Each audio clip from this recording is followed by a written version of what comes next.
Tobin the Wig when you rockin' with Levels Ready Entertainment. Peace, kings and queens. This is Prolific, and I'm repping Levels Ready ENT, where culture creates class. Ashe. Thanks for locking in. You're here with AC the Mayor. I'm here with the homie Bryan Prolific at Hurston Manor, Harrisburg, PA. Peace. Hey man, listen man, Bryan, this is an honor. You know what I mean? The last time we did this was 2018 at La Couture. You had your Black Panther, I wanted to call it the Expo. Is that right? Yeah, absolutely. The Expo. How you been, man? 2020 was a crazy year. Quarantining it up and everything. Talk to me, King. Listen, it's been a hell of a journey, like from out the gate. As soon as we got put on quarantine, it's just been a challenge creatively, mentally, emotionally, the whole nine. But naturally, I'm introverted, so I didn't have to worry too much about the social part in it because it just gave me an excuse to stay inside and refocus. But in that, just been reaching towards different areas for inspiration, for future art. Right. Let's talk a little bit about where you pull from, being an introvert. First of all, if y'all haven't ever seen any of this, you gotta follow this man. What is it? Prolific underscore. So it's Prolific underscore ASF. I said it right? That's it. Solid. I gotta check his page out. This man has been smashing the city down, and not even just Harrisburg. You've been doing things, also on a national level. Matter of fact, right after your expo at La Couture, was it Essence magazine? I wouldn't say it wrong. I know it was a platform. Source magazine. The Source. That's what it was. The Source. Excuse me. My bad. don't come for me. I'm still a fan of the Source. You were in that. When I saw that, and that really put a huge smile on my face. How do you, with the resources, where do you pull from? As far as inspiration goes, individually as an artist, there's been an importance for me, not even as an artist, but as a black man, to have an appreciation for culture. So that's where my main go-to is, as far as like learning about my history, about my past, and that does play a big role in like how I'm inspired to create and what I'm inspired to create. So a lot of times I pull from that, and then on the bigger scale of things, I kind of play off of the times we're in. So a lot of times it's the stuff I put out will make people laugh, make people smile, but it's just playing off of like maybe the memes that are popular or trending. Certain themes that are going on in popular media, I try to take those themes and turn it into art, basically. Right. Do you have a favorite, meme that you made on a hat? I know it's been so many times. If I'm gonna get caught right now, it's a lot. But do you have at least one favorite that always kind of sticks out? See, I think whatever the most recent one that pops up becomes my favorite because the reaction of the people around me, it just really like makes me happy because I know it hits them the way it hits me. When I paint a hat with a meme on, and I'm saying before I even post, I'm like, I know people are gonna love this. Right. So I think like my last shirt that I did had the word entanglement on it. So it was with the Twizzler joint. Did you make that? Or? Yeah, I made it. Look, I went to. People thought it was a real candy. Right now, listen. So they're like, I want this. I went to Giant, I bought a pack of Twizzlers and I took it back home and I'm looking at the logo and I'm trying to mimic the lettering in the logo, and I made the word entanglers. So it kind of made sense, like the word. So Staples is right next door to the grocery store. So so you was out deep with it. Gotcha. Yeah, so I went right next door, gave my thumb drive. I knew the specs of the packaging on the Twizzlers, so I printed it out the same size. Cut it out, put it right over the Twizzlers. That's a picture of it.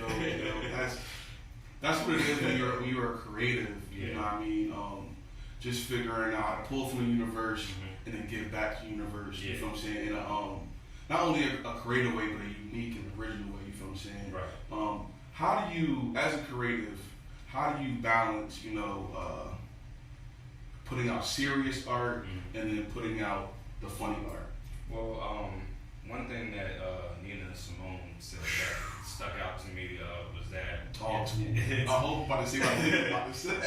It's an artist's duty to create things that reflect the current times we're in. So, like I said, I pull from everything that's around me and whatever climate that we're in. So, if we're going through a certain period of time where we're like experiencing certain things like social injustice, for that matter, that'll weigh heavier on me. So therefore, I feel like I'm artistically drawn to that. Right. So I'm going to manifest something that is consistent and parallel with how I'm feeling. Gotcha.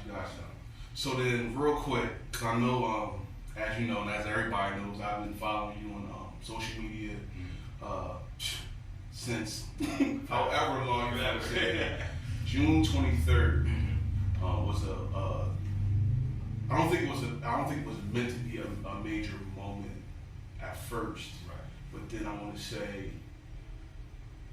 August, well, just a few days ago, it became a real major moment. What I'm referring to is the Breonna Taylor hat. You feel what I'm saying? Talk about how that hat came about, and then like just the timeline as an artist, as a person, as a black man, as a free thinker. So I decided to make that hat. That wasn't actually the first time I actually did something that incorporated the MAGA hat. I did something prior to that, like I think a year or two or before.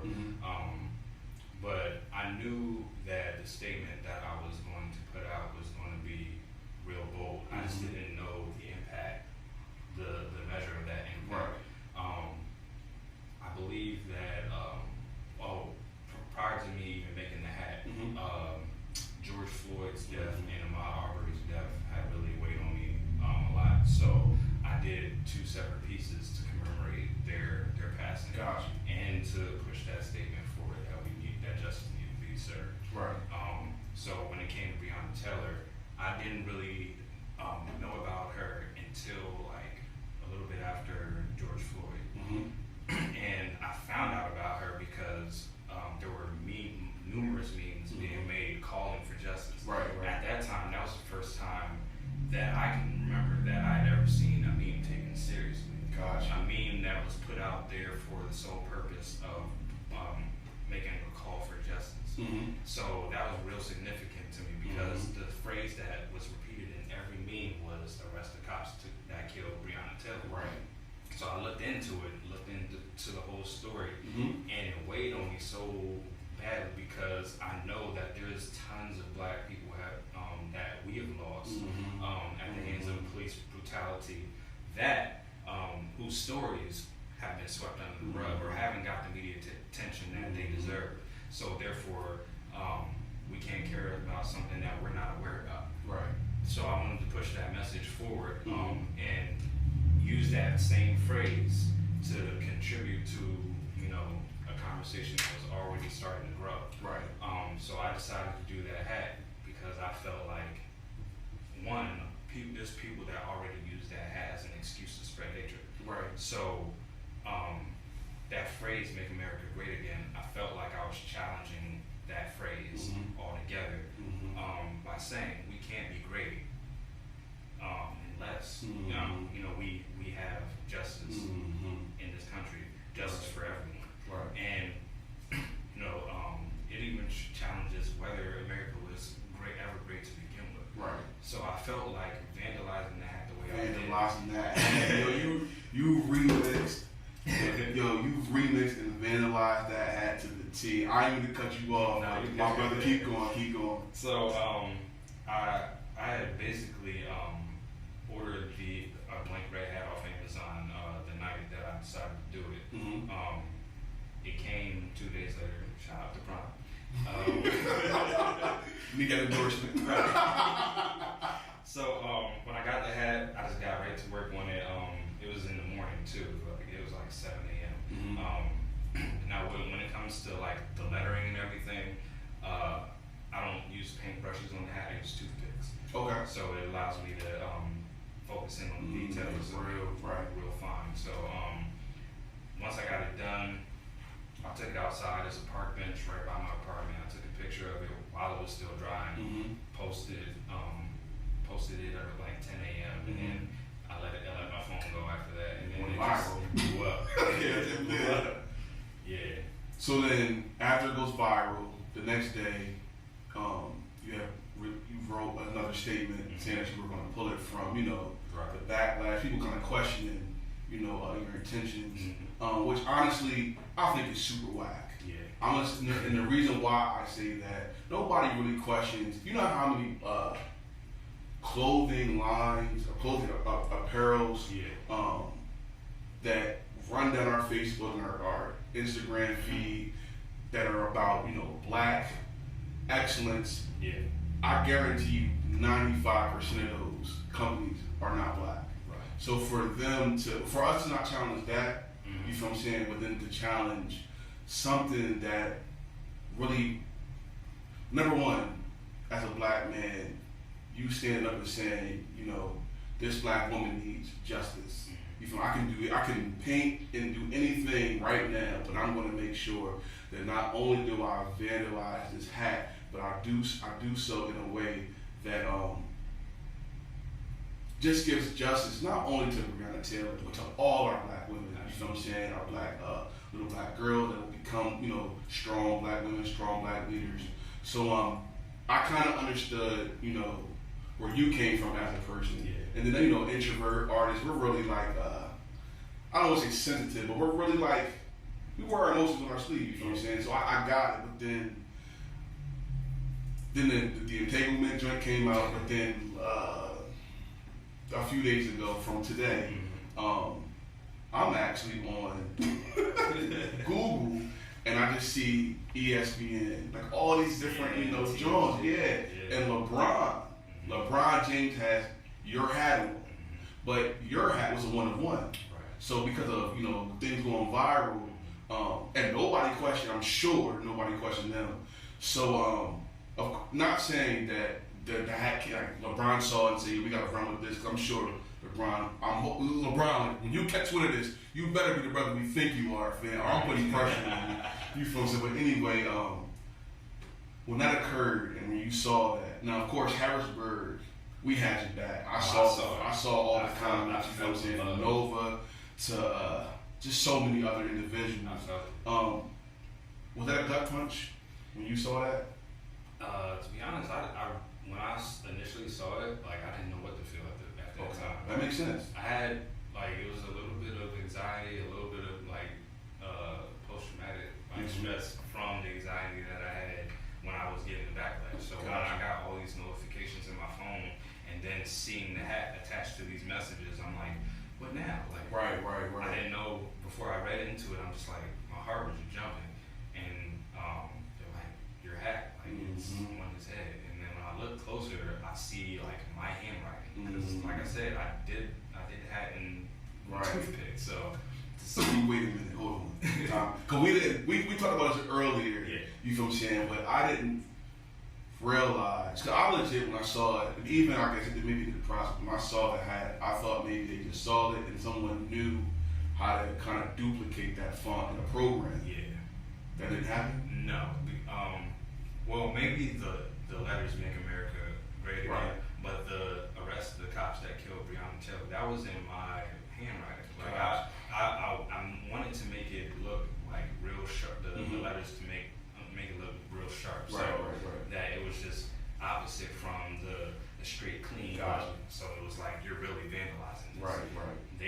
Whoever took the design must have screenshotted my post, my original post, and digitized my handwriting. So to see, I put both images side by side, they're identical. So there was no mistaking it. I think that's what hit me more because it's dang, you didn't even right. You could have just hit me and I could have just made something. What, 12 more for the Lakers club? Right. What originally, I know we talked again earlier about this hat, the hat. I know you expressed to me why you did that. Yeah. And it was again to give to the universe. So do you feel as though your original intentions on creating that hat the way you did although, you got JJ Jerk, and I say that not like, lightly. If I find that, I'm on her head. Right. But because, that happened, do you still feel as though it was all worth it at the end of the day? Well, I think it was a big lesson for me, as an artist and as an individual. It taught me a lot. It definitely taught me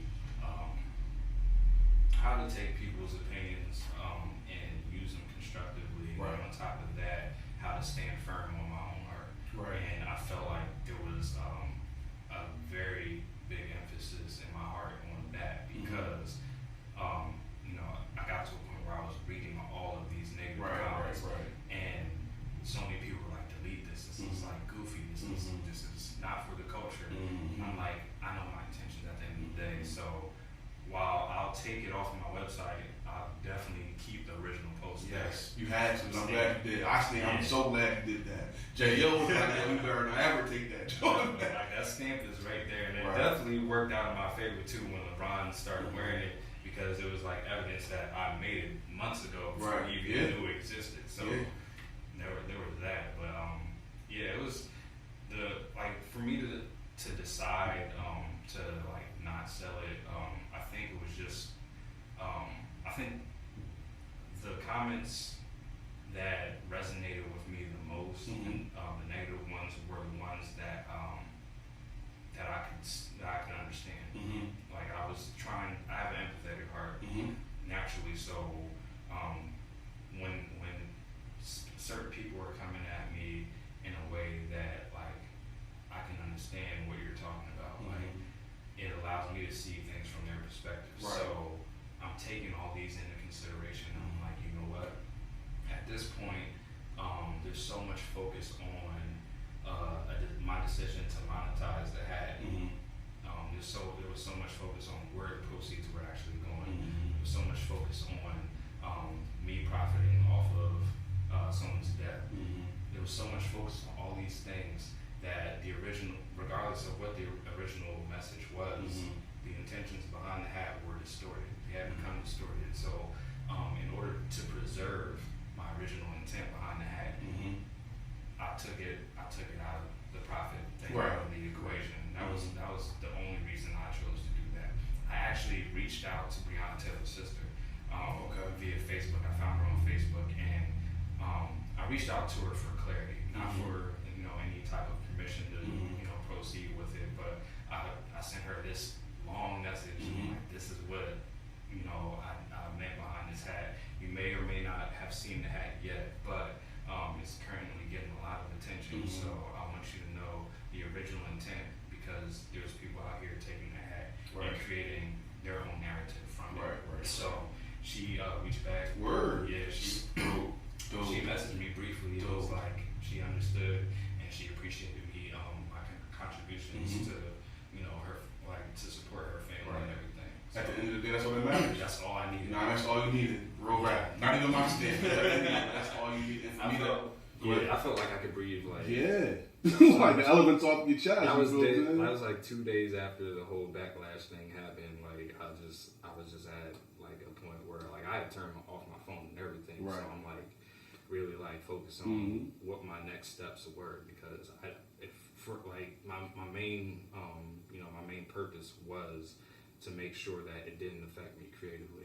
It didn't keep me from still pushing things out there, and it didn't keep me from potentially making another bold statement in the future.